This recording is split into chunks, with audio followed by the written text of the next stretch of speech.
June 14, 1944. Near L'Ingevres, Normandy. A thin morning fog clung low over the wheat fields, turning every shape into a shifting ghost. The ground was damp, the air heavy with the smell of churned soil and cordite from the previous night's skirmishes. From inside his Sherman Firefly, Sergeant Alan Mercer wiped condensation from his periscope and squinted into the gray distance. Somewhere out there, across the open stretch of farmland, was a German Tiger. He had heard it before he ever saw it. Everyone did. The deep, slow, guttural rumble of its Maybach engine vibrated through the earth, like a beast waking up. In the hedgerow beside Mercer's tank, a troop of British infantrymen lay flat in the mud, wide-eyed, listening as if the sound alone could crush them. Mercer swallowed hard. A Sherman going up against a Tiger was usually suicide. The Tiger's 88 millimeters could rip a Sherman apart before the British tank even got close enough to scratch its paint. But today was different. Today, Mercer wasn't commanding an ordinary Sherman. He reached up and ran his glove along the enormous, almost absurdly long barrel jutting from the turret. The British 17-pounder, long, slender, brutally powerful, looked like it belonged on an anti-tank gun emplacement, not welded onto the turret of an American-made tank. The thing made the Firefly sit awkwardly, nose-heavy, but it could do something almost no Allied tank gun could: punch through a Tiger at range. His gunner, Corporal Edwin Hale, was already hunched over the sight, breath slow and steady. "Target's somewhere past that far hedgerow," Hale whispered. "You're certain?" Mercer murmured. Hale gave a tight nod. "Can smell the exhaust." And the Frenchman we passed said a big cat rolled through before dawn. Mercer's loader, Trooper Frank Dyer, cradled a 17-pounder AP round like it was a live animal, longer than his forearm heavy and humming with promise. "Guns ready to feed," Dyer said. "Save it until we have eyes," Mercer replied. The Firefly sat motionless under the cover of an orchard, leaves brushing the turret. The tank's Cromwell support vehicles tucked behind a stone farmhouse. They couldn't risk moving, not with a Tiger scanning the fields. Then the fog shifted, and every man inside the Firefly froze. A massive shadow emerged across the wheat, a turreted silhouette broad as a barn, moving slow, deliberate, unstoppable. The Tiger eased forward, commander half out of the cupola, scanning with binoculars. "Range," Mercer whispered. Hale adjusted the sight, breath held. 800 yards. "Too far," muttered Dyer instinctively. But Hale didn't blink. Not for this one. Mercer felt a cold prickle run down his spine. 800 yards was far beyond what a normal Sherman could dream of engaging. It was far beyond what a British crew had ever expected to attempt. Yet the Tiger was angling perfectly, side armor exposed, unaware that death was peering at it through a Firefly's lens. "Load AP," Mercer said quietly. Dyer slammed the shell home with a metallic thud. The turret hummed as Hale tightened the traverse. The Tiger lumbered another few meters. Hale exhaled. On the mark. The Firefly's recoil felt like the world snapping in half. A thunderclap inside a steel box. Mercer's ears rang. Leaves shook loose from the orchard branches. 800 yards away, sparks burst from the Tiger's flank, followed by a flash of flame blooming from under its turret ring. The great machine shuddered, slowed, and then impossibly stopped. Inside the Firefly, no one spoke at first. It didn't feel real. A Sherman, their Sherman, had just killed a Tiger from across a field. Finally, Hale breathed out a stunned laugh. "Well, I'll be damned," he whispered. "It actually works." Mercer stared out through the periscope, pulse pounding. For the first time since landing in Normandy, British tank crews had something they never expected in the face of a Tiger. A chance. The Tiger still burned in the distance, a dark pillar of smoke twisting into the morning sky. The crackling of its ammunition cooking off echoed faintly across the fields, each pop a grim punctuation mark. Sergeant Mercer's Firefly sat perfectly still beneath the orchard canopy, the crew stunned into silence inside their cramped steel shell. Trooper Dyer finally broke it. That's a kill, isn't it?" Mercer nodded slowly, still staring through the periscope. "A clean one." Hale leaned back from his gun sight, sweat rolling down his temples. 800 yards, Allen. We're never going to top that. Mercer managed a tight smile. Let's try staying alive instead. But there was no denying what had just happened. The 17-pounder had done exactly what the designers promised, what many tankers secretly doubted. The committee rooms back in Britain had argued endlessly over whether the massive gun was too unwieldy, whether modifying a turret was worth the effort, whether Firefly would ever actually matter on the battlefield. Out here, none of that mattered. They had just turned the most feared machine on the Western Front into a smoldering wreck with a single, impossibly long shot. The radio crackled. Fox Actual, this is Cromwell 3. We just saw something go up in smoke. Was that you? Mercer grabbed the handset. Confirmed. Tiger is down. Firefly engaged. A long pause. Then, bloody hell, nice shooting. Mercer looked at Hale, who shrugged. I won't argue with that. Outside, the fog continued to thin. The field, once a gray sheet of mist, began to reveal the scars of morning movement. Tracks cut through the wheat, shell holes full of muddy water, and in the distance, the flicker of German armor repositioning. We won't be alone for long, Mercer said. The Tiger had friends. Hale swung the turret slightly, scanning. I see Panthers. 2, maybe 3, moving left to right along the far hedgerow. The Firefly wasn't the fastest, and it certainly wasn't the safest tank. Its high-profile silhouette and enormous barrel made it an obvious target. But it had something the other British tanks didn't. Reach. Do we take another shot? Dyer asked, already grabbing another long AP round. Not until they show us their sides, Hale muttered. A Panther from the front is asking for trouble. Mercer's ear pressed against the periscope housing as he watched the German armor through the drifting haze. Panthers were fast, disciplined, and deadly. A Tiger was terrifying, but at least it was slow and straightforward. Panthers were predators. And yet, Mercer didn't feel the same helpless dread he'd felt in North Africa, or even during the first days of Normandy. Now they had something that could reach out and hurt the big cats before they closed the distance. Another Sherman nosed up beside them in the orchard, Lieutenant Briggs' tank, its crew sticking their heads out of hatches. Briggs cupped his hands and called, Mercer! Was that you who dropped the Tiger? Mercer popped his hatch and looked over. Firefly took it out. Briggs blinked, then burst into a grin. From where? Mercer pointed across the field. Briggs followed the line, jaw slowly dropping open. That's got to be, 700-800 yards. 8, Mercer confirmed. Briggs let out a low whistle. Never thought I'd see the day. None of them had. Before the Firefly, the advice for Sherman crews was brutally simple. Flank the Tiger, avoid the Tiger, or die. The short 75mm gun of a normal Sherman was almost useless at range. British tankers had learned a hard lesson far too many times.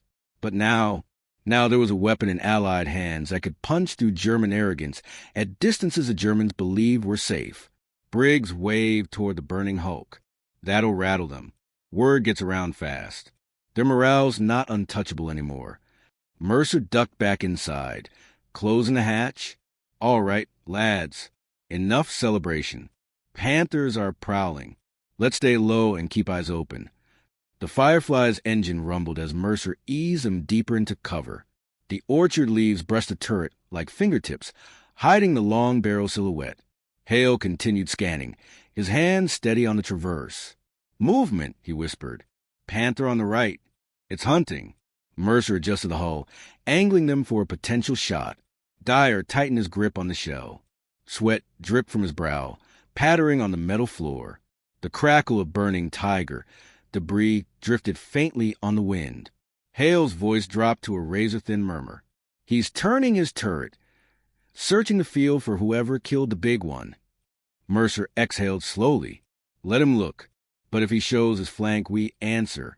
And with that, the Firefly settled into the hedgerow's shadow, silent, waiting, a hidden rifle with the power to rewrite the balance of armor on the Western Front. July 18th, 1944. Near Epinay-sur-Rhode in Normandy. The morning mist still clung to the valley like a thin veil, drifting low over hedgerows torn apart by last night's barrage. The air was heavy with the smell of damp soil, cordite, and burning diesel. Somewhere beyond the haze, the metallic growl of engines rolled like distant thunder. Inside the Sherman Firefly, Lieutenant Marcus Hale pressed his cheek against the cold steel of the turret wall as he scanned through the periscope. His heartbeat thudded in his ears, but his hands were steady. Too steady, he thought, like they knew something he didn't. "Movement, 11 o'clock," Corporal Finch whispered from the bow gunner's seat, his voice cracking despite his attempt at calm. The mist shifted. Then, like a ghost materializing from the earth itself, a silhouette emerged. Tall, broad, angular. A turret like a bunker, a cannon like a battering ram. A tiger eye. Another stepped into view beside it. Then another. 3 tigers, advancing across the far field, engines rumbling in a slow, confident crawl. Hale swallowed hard. "Range." 800 yards closing, Private Ellison said from the loader's position, clutching the long brass casing of a 17-pounder APDS round. His knuckles were white against the polished metal. Sergeant Doyle exhaled through his teeth. "They haven't spotted us." "Not yet." Inside the cramped turret, the world narrowed to breath heartbeat and steel. Hale forced his voice to stay level. "Gunner on the lead tiger. Wait for my mark." Finch steadied the Firefly's long 17-pounder barrel. The length of it extended nearly 12 feet from the hull, so large it still startled him even after weeks in this machine. It made the Firefly look awkward, until days like this. The tigers kept advancing, unaware of the British tank, watching them from the ridge like a hunter in tall grass. Hale watched them through the periscope. German infantry trailed behind, fanned out in loose formation. They were too confident, too relaxed. They believed the battlefield belonged to them. "Steady," Hale murmured. The tigers turned slightly, exposing their massive slabs of armor that could shrug off nearly anything the Allies had thrown at them for years. Anything except this. Hale took a slow breath, feeling the weight of the moment settle across his shoulders. "On my mark." The reticle crossed the tiger's side, broad, clear, perfect. Fire. The Firefly recoiled so violently it felt like the earth itself kicked back. A flash tore across the ridge, momentarily blinding the crew. The 17-pounder round screamed across the field, slicing through mist, distance, and armor like divine judgment. A heartbeat later, the tiger's turret burst outward in a billowing fireball. "Hit!" Doyle shouted. Ellison was already shoving another round into breach, his hands moving on instinct alone. The brass casing rang as it locked into place. The second tiger halted, engine revving nervously as its commander scrambled in the hatch, scanning desperately for the source of the attack. "They still don't see us," Finch muttered, breath quivering. "Next target." Tiger on the right. Hale ordered, voice sharpening as adrenaline surged through him. The gun swung. The reticle steadied. Fire. Another thunderclap. Another streak of fire. This time, the round punched directly through the Tiger's frontal armor, a shot no other British tank could have made. The German machine jerked violently, black smoke jetting from its hatches as it ground to an abrupt, choking stop. 2 Tigers destroyed in under 30 seconds. "Reload, reload," Doyle barked, his voice almost disbelieving. The 3rd Tiger now swung its turret toward the ridge, frantic and unsure.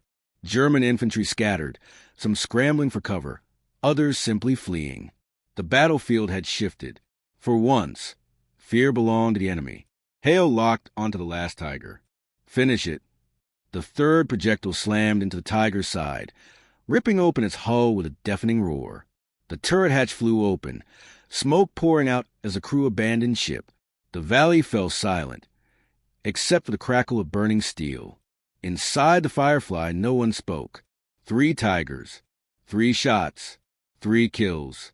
Doyle finally exhaled a laugh, half disbelief, half relief. Bloody hell, they'll never believe this back at HQ. Finch shook his head slowly. "We just killed a Tiger at 800 yards, across a damn field." "No," Hale said quietly, eyes still locked on the burning hulks below. "We didn't kill Tigers. The 17-pounder did." Outside, German troops continued to scatter, terrified of an enemy they hadn't even properly seen. In that moment, Hale understood something. For the first time in the war, the British had a weapon that not only leveled the playing field, but tilted it. "Doyle," he said softly, send the signal. A brief pause, then Doyle grabbed the radio handset. "Firefly to command. Tigers destroyed. Repeat, Tigers destroyed." The line went silent before command answered. "Say again." Hale glanced at the burning giants below, the kings of the battlefield lying dead in the dirt. They'd just rewritten the rules of tank combat. The smoke rising from the valley drifted slowly into the morning sky, twisting into dark spirals that could be seen for miles. German infantry who survived the barrage were still retreating, stumbling over hedgerows, dropping rifles, shouting frantically to one another as they scrambled to regroup. The once fearsome Tiger formation was reduced to burning carcasses, their armor blistering under the heat of their own exploding ammunition. Lieutenant Marcus Hale kept the periscope trained on the scene below, watching the chaos unfold. Inside the Firefly, the air was thick with the tang of gunpowder and hot oil. None of the men moved. None spoke. Their breathing filled the dim space, ragged, uneven, disbelieving. Doyle tapped the radio again. "Command, this is Firefly Actual. We confirm 3 Tiger tanks neutralized. No casualties." A long pause. Then a voice crackled back through the static, sounding stunned, almost suspicious. "Understood, Firefly. Hold position. Patrols are moving to verify. Repeat, hold." Hale smirked slightly. "They think we're exaggerating." "Or hallucinating," Finch muttered. "Can't blame him. I barely believe it myself." Ellison sat back against the turret wall, letting the empty brass casing roll from his fingers. His hands trembled now, not from fear, but from the weight of what they'd just done. Those were Tigers. Sergeant Doyle looked at him, eyes narrowing. "Ellison." "Yes, Sarge." "Get used to it." Outside, 2 Cromwell tanks from the supporting troop rumbled cautiously toward the burning wrecks, their commanders popping up from hatches to stare at the smoking giants in disbelief. One raised a pair of binoculars, then quickly lowered them, as if the image might shatter if looked at too closely. More radio chatter erupted across the net now, excited, confused, incredulous. "Repeat, 3 Tigers confirmed destroyed." "Impossible range. How far did they hit from? A single Firefly? You're sure?" The British armored column began to advance, taking advantage of the sudden collapse in German morale. What minutes earlier had been a death trap for Allied tanks was now open ground. But on the German side of the field, panic had already set in. German forward command post. 30 minutes earlier. A radio operator hunched over his set, headphones pressed tight against his ears, sweat rolling down his brow. "Tiger Gruptre, report status." "Come in." Only static crackled back. He tried again. "Gruptre, do you read?" Nothing. Hauptmann Weber, commander of the local armor detachment, stepped forward. "Where are they?" They should have made contact by now. The operator hesitated. "Sir, reconnaissance in the valley is reporting burning Tigers." Weber froze. His jaw clenched. "How many?" The operator swallowed hard. "All 3, sir." "That's not possible," Weber snapped, turning sharply to his staff. "There are no British guns in this sector capable of that range." None. But the facts were undeniable. German spotters had seen the distant flashes. They had seen the impossible. A British tank, a Sherman, had engaged Tigers at nearly 1 kilometer and won. Weber's voice dropped to a whisper. "What in God's name did they put on those Shermans?" "Back in the Firefly." "Looks like they're pulling back," Finch noted, peering through the gun sight. "Can't blame him. They probably think we've got a dozen of these things." Hale nodded, though he kept his voice quiet. "We shouldn't linger. If they call in artillery." Command just updated. Doyle interrupted, listening with one hand pressed to the headset. "They're ordering us to advance, but stay concealed. They want Firefly support at the front line." Finch cracked a grin. Suddenly, everyone wants us up front. Ellison gently wiped down the long breech of the 17-pounder, treating it with the reverence of a sacred relic. "We've gone from being the odd one out to bellow the ball." The truth was, the Firefly had been the odd one out. A single modified Sherman with a ridiculously long gun that barely fit in French hedgerows. A tank some crews mocked before seeing what it could do. But now its reputation was rewriting itself in real time across the battlefield. Hale finally shifted away from the periscope, his voice steady again. All right, lads, enjoy the moment. But remember, someone's going to try to kill us to get rid of this thing. Finch nodded, tightening his grip on the elevation wheel. Then we make sure we spot them first. Exactly, Hale said, Firefly moving out. The engine roared, vibrating to the hull as the Firefly rolled down from a ridge, leaving behind the smoldering hulks that once defined German dominance. For the first time, British armor wasn't running from tigers. It was hunting them. By midday, the hedgerows ahead were thick with smoke and churned soil. The Firefly advanced cautiously, staying half hidden behind a sloping orchard embankment. Sunlight filtered through the apple trees, dappling the Sherman's olive-drab hull as Sergeant Doyle kept one hand on the hull-mounted radio, listening for the distant rumble of engines that didn't belong to them. Lieutenant Hale studied the terrain from the cupola, scanning for movement. "Finch, hold us here," he ordered quietly. "We need a clear line across that far field." Finch eased off the throttle. The Firefly settled into place with a soft metallic groan. The field ahead stretched nearly 800 meters, scattered with charred wagons, shattered trees, and smoke drifting lazily from earlier bombardments. On the far ridge, just a faint shift in color against the horizon, something large crept forward. "Movement," Hale murmured. 3 o'clock. Long shadows, turret profile looked square. Finch leaned into the sight. "I see it. That's no Panzer IV." Ellison felt the familiar tingle of fear tighten the back of his neck. "Another Tiger?" Doyle pressed his ear to the radio headset. "Reports say a second Tiger troop is moving to recover the valley. They don't yet know about Grupp Dre." Hale exhaled slowly. "Then we'll be the ones to tell them." The Firefly was alone at this forward position. The nearest British armor was nearly half a mile behind, crawling through the hedgerows. This ridge, the one with the best sight line, belonged only to them. Finch adjusted the elevation, his voice low and deliberate. "Target at 800. Slight downhill. Light crosswind from the west. Hull angled left." Ellison loaded another 17-pounder APDS round, the metal clunk echoing inside the turret like a warning bell. "Round in." "Steady," Hale whispered. The Tiger eased fully into view. Behind it came another, both crawling forward with the confident weight of armored beasts that believed nothing in front of them could stop them. Their engines droned deep and guttural as they descended toward the field that moments earlier had been a killing ground for their comrades. Finch inhaled, held it, target locked. Hale looked once more through his periscope. At that distance, the Tiger's commander was barely more than a silhouette behind the cupola shield. He had no idea death had already found him. "Fire." Finch squeezed the trigger. The Firefly lurched. Another searing flash tore through the orchard, scattering birds from the trees in a panic frenzy. The APDS round streaked across the field, a near-invisible dart slicing the air. A half-second later, crack! The Tiger's turret jerked violently. Smoke burst from its left side. The massive machine shuddered, slowed, and then froze completely. "Hit!" Ellison shouted, already reaching for another round. Finch stayed on target. Turrets jammed. Not burning, but she's dead. But the second Tiger reacted instantly. It swung its turret, scanning the orchard. It knew there was a gunner out there who had just achieved the unthinkable. Again, "Get ready," Hale warned, ducking lower into the cupola.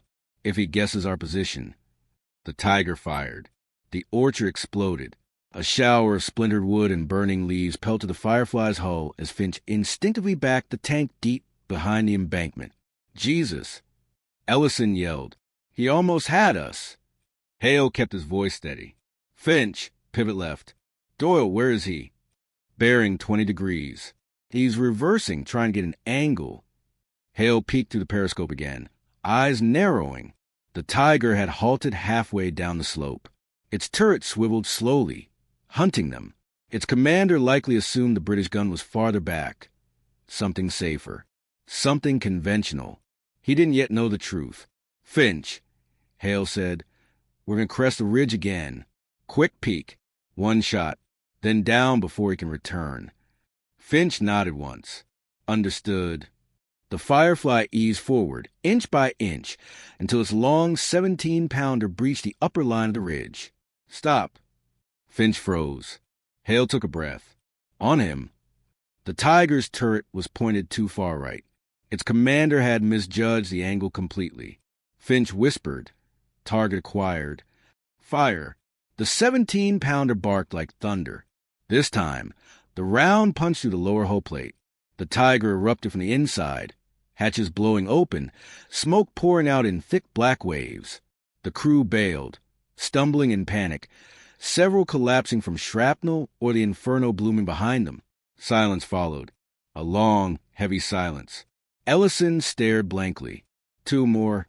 Finch didn't grin this time. He only lowered his head slightly, absorbing the gravity of the moment. Doyle whispered what they were all thinking. It's happening again. The battlefield's changing right under them, and they can't see how. Hale closed his eyes for a moment before speaking. "No," he corrected softly. "They're seeing it now." He looked toward the burning Tigers and the far ridge where German infantry had begun to fall back in terror. And they're terrified. Afternoon sunlight filtered through the thinning smoke, casting long shadows across the field now littered with wrecks. The air smelled of scorched metal and the bitter tang of propellant. The Firefly remained tucked behind the orchard ridge, its engine idling low, its crew frozen in the aftermath of a kill that, only months earlier, armored commanders would have dismissed as fantasy. Lieutenant Hale raised himself slightly from the cupola, scanning the shifting haze. "Doyle, get me an update. Any more armor headed this way?" Doyle listened to the net, his brow tightening. "Nothing yet, sir. Our boys are pushing, but German command is in disarray. They don't know how many of us there are." Finch chuckled dryly. "If I were them, I'd assume a whole regiment of Fireflies." Ellison leaned his head back against the turret wall, exhaling shakily. "Feels like we're cheating." Hale glanced down at him. "It's not cheating, trooper. It's engineering." The radio crackled suddenly. "Firefly Actual, this is Archer 2. We've just passed the valley. Confirming 6 Tigers destroyed across 2 engagements. Repeat, 6. Holy hell, lads, you scared them stiff." Finch laughed under his breath. Doyle cracked the faintest smile. Even Ellison managed one. But Hale stayed silent, because while the radio erupted with chatter, disbelief, and congratulations, he was watching something far more telling. German infantry, actual frontline troops, had abandoned their positions along the far hedgerow. Normally they would fight stubbornly, using every ditch and fold of terrain. But now they were sprinting, hurling off gear, ducking behind carts and fences, looking over their shoulders like men being hunted by something they didn't understand. For years, the Tiger had been the predator. Now, in a single afternoon, the roles had reversed. German reserve position. Same hour. Major Dietrich Stahl paced beneath the canopy of a cluster of oaks, his map table rattling with each angry step. A half-circle of junior officers stood rigid, their faces pale. "The reports must be wrong," Stahl insisted. "Tigers do not fall to Shermans. Not at range. Not from hull-down positions. Not 6 in one advance." A young lieutenant swallowed hard. "Sir, aerial reconnaissance confirms 3 burning in the valley, 2 more on the ridgeline, and another abandoned. Crews fled." "Fled." Stahl snarled. "Tiger commanders do not flee. They fight. They hold. They are the shield of this front." The lieutenant looked at his boots. "Not today, sir." Stahl slammed his fist onto the table. "What weapon did the British bring forward? Some new pack? Captured 88s? This is impossible." The officers exchanged uneasy glances. One finally spoke, the only explanation that fit the fragments of panic reports trickling in. "Sir, survivors claim it was a Sherman with an unusually long gun." Stahl froze. His lips parted, but no words came out. Back at the Firefly's position, The orchard had grown unnervingly quiet. No distant engines, no clanking tracks, no approaching German counterattack. Just the soft ticking of the Firefly's engine cooling between bursts of activity. Finch slid off his headset. We've got clearance to advance with the column, but they want us spearheading the push. Ellison raised a brow. Spearheading? Us? One tank. Doyle looked at the ridgeline ahead. Not one tank. He tapped the Firefly's gleaming 17-pounder breech with quiet reverence. One gun. Hale drew in a slow breath. All right. Tight formation. Finch, move us up. Doyle, keep the net clear. Ellison, swap to AP if we get into hedgerow distance. Don't want to punch clean through half a village. The Firefly rolled forward, its treads crunching over the remains of spent shells and broken branches. Behind them, Cromwells and standard Shermans began emerging from the hedgerows like a rising tide, commanders popping from hatches to stare in awe at the burning giants scattered ahead. As the British column formed up, soldiers and half-tracks cheered, waving helmets and rifles in the air. Firefly, Firefly, that's the one. Ellison peeked through the loader's periscope, his face flushing. Feels weird being popular. Finch smirked. Enjoy it while it lasts. Next tiger that sees us is going to try extra hard to make us famous. Hale nodded gravely, which is why we move fast. We shoot first, and we don't get cocky. Doyle looked out at the fleeing German infantry disappearing over the next ridge. Hard to believe it. Tigers actually running. They're not running from us, Hale said softly. The others looked at him. They're running from the idea that we finally matched their monster. He reached down, rested a hand on the turret ring, and felt the vibration of the Firefly's engine, steady, strong, ready. Today, he continued, the battlefield learned something new. Tigers aren't invincible. He looked toward the distant villages where German command was frantically trying to reorganize. And they know it. The Firefly crested the ridge. Ahead lay open country, and a retreating enemy now second-guessing everything they once believed about the balance of power. Late afternoon sunlight spilled across the farmlands ahead, casting golden beams over broken stone walls, cratered earth, and the long shadow of the Firefly as it rumbled into the open. Dust rose behind its treads, drifting lazily into the warm air. The column of British armor followed close behind, energized in a way Hale hadn't seen since the campaign began. The destruction of 2 Tiger troops had done more than clear a path. It had electrified the advance. Infantry says the enemy's pulling back toward the crossroads village 2 kilometers ahead. Doyle relayed, listening intently to the overlapping radio traffic. Mixed reports. Low morale. Disorganized movement. Some units surrendering already. Finch adjusted his grip on the control levers. All because they don't know how many Fireflies we've got. Ellison smirked. Lucky for us, we barely know either. Hale raised himself in the cupola, binoculars trained on the plains ahead. The breeze carried the distant, wavering crack of rifle fire. German stragglers trading panicked shots before melting into the tree leans. Keep eyes sharp, Hale said. A cornered force can still be lethal. They moved into a patchwork of fields divided by waist-high hedges and low stone fences.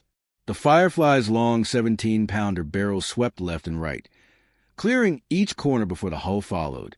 The column advanced carefully, leapfrogging formations, each tank covering the next as the sun dipped toward the horizon.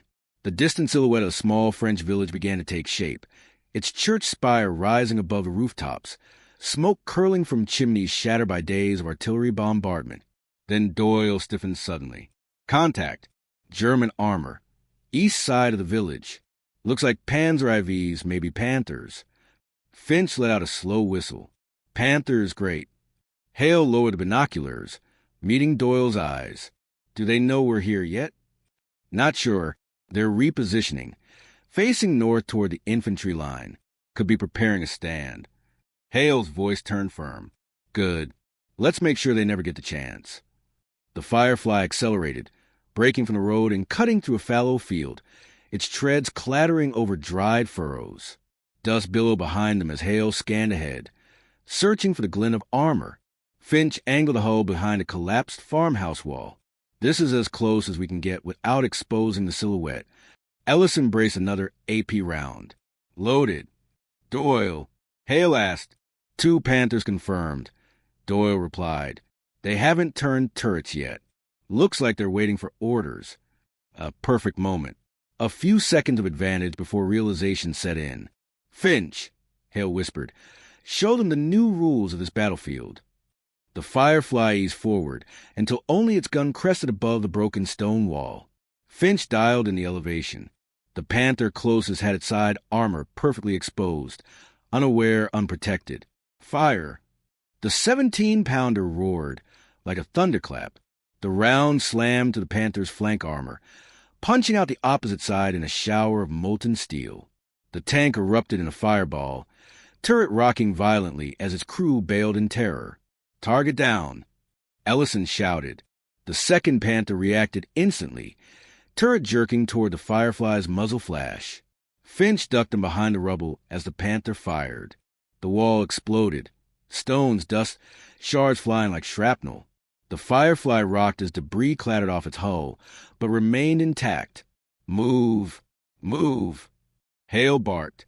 Finch swung them hard left, racing along the farmhouse perimeter as the Panther's gun thundered again, missing by meters. Hale popped the cupola hatch, giving Finch directions. Cut behind that barn. Now. Get us its blind angle. The Firefly slid behind the barn, its engine roaring as Finch spun the hull. The Panther had no idea where they would reappear, and that uncertainty bought them seconds. Precious seconds. Hold, Hale commanded. The Firefly stopped just as the Panther reoriented its turret. Too slow, too late. Finch, take him. Another crack split the evening air. The 17-pounder shot struck the Panther's turret ring, severing it like a blade through leather. The turret jammed, smoke billowed, and flames licked out through the hatch. Silence fell. Only the tick of the Firefly's cooling gun broke the stillness. Then Doyle spoke in a stunned whisper. 2 Panthers, both gone. Ellison leaned back, eyes wide. It's like they can't even react in time. Hale looked across the burning armored wrecks, voice low. They aren't reacting. They're surviving. Finch nodded slowly, and failing at it. British infantry pushed past, cheering as they ran toward the village now half abandoned by German forces. Soldiers slapped the Firefly's hull, shouting praises. Keep doing God's work, Firefly. You lot are a miracle. Drive the tigers out of France. Ellison blushed. Finch grinned. Doyle merely shook his head in disbelief. But Hale watched the horizon with steady eyes. Because he knew this wasn't just about a better gun. It was the moment Germany's armored aura broke, the moment their vaunted steel beasts lost their terror, the moment British tank crews realized they finally had teeth sharp enough to bite back, and bite deep. Night crept slowly across the battlefield. The orange glow of burning armor flickered against the darkening sky, casting long shadows over the shattered fields and the cracked stone facades of the village. The Firefly idled at the outskirts, its engine humming softly, its crew finally taking a moment to breathe as infantry cleared the last pockets of resistance. Hale sat half out of the cupola, the cool evening air brushing against his sweat-soaked face. He watched stretcher teams move through the narrow lanes, shadows dancing in the glow of lanterns. A dog barked in the distance, startled by the chaos. Somewhere down the road, a wounded German soldier whispered for water. The war was still here, raw, brutal, personal. But something else hung in the air tonight, some shift deeper than steel and gunpowder, a change in the very psychology of the battlefield. Finch climbed out of the driver's seat, stretching his stiff shoulders. Haven't seen Germans run like this in, well, ever. Ellison nodded from the loader's hatch, legs dangling over the hull. They didn't even fire half their guns at the end, just dropped everything and bolted. Doyle joined them, headset around his neck. Commands blown away. They're saying this might be the biggest collapse of a local German defense line since the breakout at Villers-Bocage. Ellison blinked. Villers-Bocage? Tiger country? Doyle nodded slowly. Exactly. That's the point. Finch let out a low whistle. We're reversing the scary stories. Hale didn't smile. He lowered himself in the cupola, boots thudding quietly against the turret.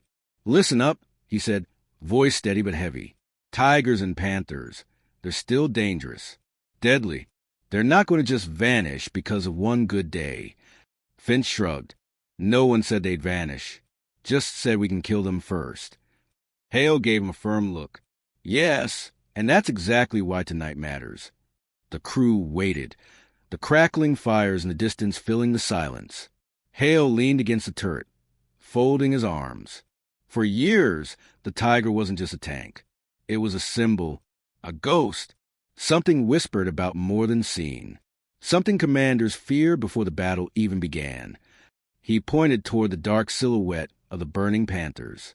"Today we prove that ghosts can bleed." Doyle lowered his head slightly. "And everyone saw it. And everyone saw it," Hale repeated. A young British infantry officer jogged up to the Firefly, breathless, uniform dusty and streaked with mud. He threw a salute, eyes bright with adrenaline. "Sir, the CO wants you to know, your kills today knocked out the backbone of their counterattack. We're pushing through their line overnight. Germans are abandoning vehicles all the way to the river." Finch raised a brow. "Abandoning? Not fighting?" "No, they're rattled as hell," the officer said. "Rumors spreading everywhere.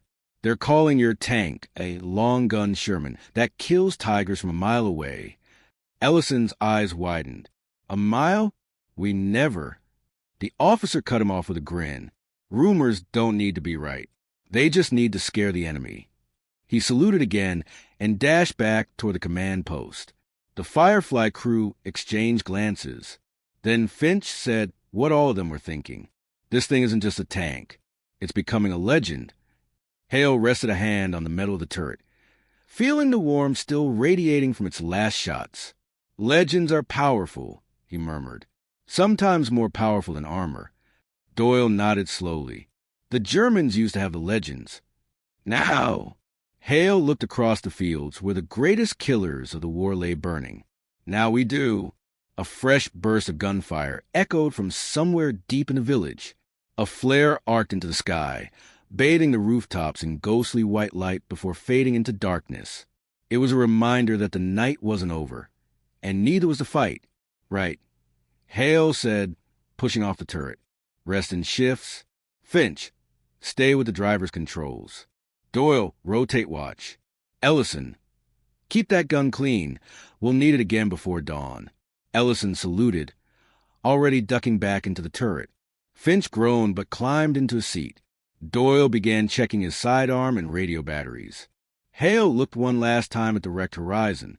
The battlefield was quiet now, but it was the uneasy quiet of an enemy that wasn't sure of its own strength anymore. He climbed into the turret and closed the hatch behind him with a deep metallic slam. Inside the dim tank, surrounded by steel and sweat and the smell of gun oil, he said quietly, "Tonight, the Tiger's legend cracked. Tomorrow it breaks." The Firefly rested in the dark, its long gun pointed toward the next fight, silhouetted like a spear waiting to be thrown. And somewhere across the front, German commanders studied reports that no longer made sense. Shermans were killing tigers, and no one, not even the veterans, could believe it.